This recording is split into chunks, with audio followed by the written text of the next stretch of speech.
నమస్తే అండి, నేను రజాక్. పోసాని కృష్ణమురళి విడుదల కష్టమే అంటూ మెయిన్ స్ట్రీమ్ ఛానల్స్ అన్ని కూడా వార్తలు కవర్ చేస్తున్నటువంటి సందర్భం. సో మళ్ళీ చెప్తున్నా, నోరు మంచిదైతే ఊరు మంచిదవుతుంది. సో అదుపు లేకుండా మాట్లాడితే సిచ్యువేషన్ ఇలా ఉంటుంది అన్నమాట.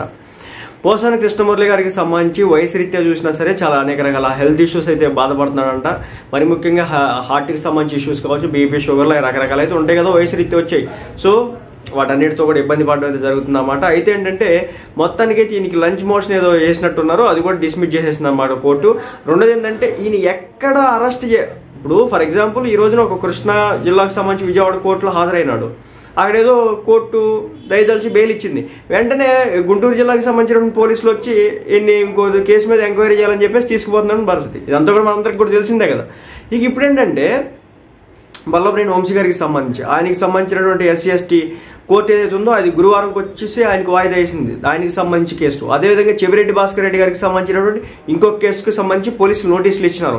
అదేవిధంగా ఈ రోజు చూసుకుంటే కనుక ఎవరో మన విజయసాయి రెడ్డి గారు ఎవరైతే ఉన్నారో ఆయనకి సంబంధించి కేసుకు సంబంధించి సిఐడి పోలీసులు నోటీసు ఇస్తే ఆయన వచ్చి ఈ రోజున వివరణ ఇచ్చినటువంటి పరిస్థితి. ఆ తర్వాత ప్రెస్ మీట్ పెట్టి జగన్మోహన్ రెడ్డి గారిని ఆయన చుట్టూ క్వార్టరీ ఉంది, అది ఉంది, ఇది ఉంది, సో జగన్మోహన్ రెడ్డి గారి పార్టీ నిలబడడం కష్టం, అద్దా కష్టం, ఇదని చెప్పి మొత్తానికైతే పోసాని విడుదల ఏ మాత్రం కూడా అయ్యేదానికైతే కనిపించట్లేదు. మరి అయితే ఇంకా గొప్ప అని చెప్పాలి. ఎందుకంటే ఇంకా దయదలిచి ఇంకా నా వల్ల కాదు మహాప్రభు అంటే ఎందుకు ఇలా చెప్తున్నానంటే అసలు ఆయన ఉపయోగించినటువంటి భాష ఏదైతే ఉందో అది సభ్య సమాజం యాక్సెప్ట్ చేసేటటువంటి భాష కాదు.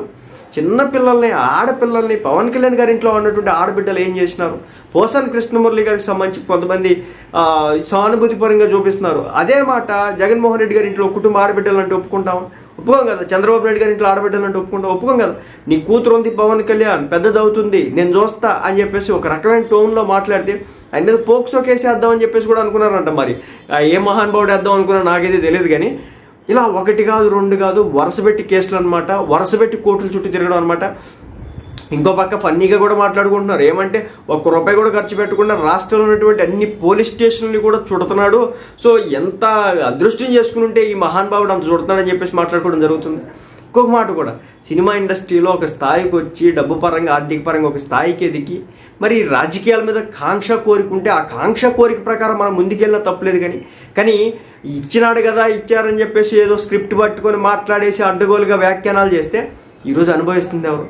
ఈ వయసులో ఈయన పడాల్సిన పాటలు అవి, పడాల్సిన బాధలు అయ్యేది. సినిమా ఇండస్ట్రీలో ఉంటే ఈయనకు ఉండేటటువంటి రెస్పెక్ట్ ఏంటి, గౌరవం ఏంటి, ఈయన ఏ విధంగా సినిమా ఇండస్ట్రీ చూసుకుంది, హక్కుని చేర్చుకుంది. కానీ ఈయన రాజకీయాలు, ఎవడైనా రాజకీయాల్లోకి రావచ్చు, తప్పు పట్టట్లేదు. కానీ వచ్చాక మాట్లాడేటువంటి విధానం ఇదే. నారా లోకేష్ గారి గురించి ఎన్ని మాటలు మాట్లాడినాడు. నారా లోకేష్ గారి గురించి ఈయన మీద కేసు కూడా పెట్టినట్టున్నాడు చివరాకి నారా లోకేష్ గారు ఈయన చేసినటువంటి ఎలిగేషన్స్ మీద.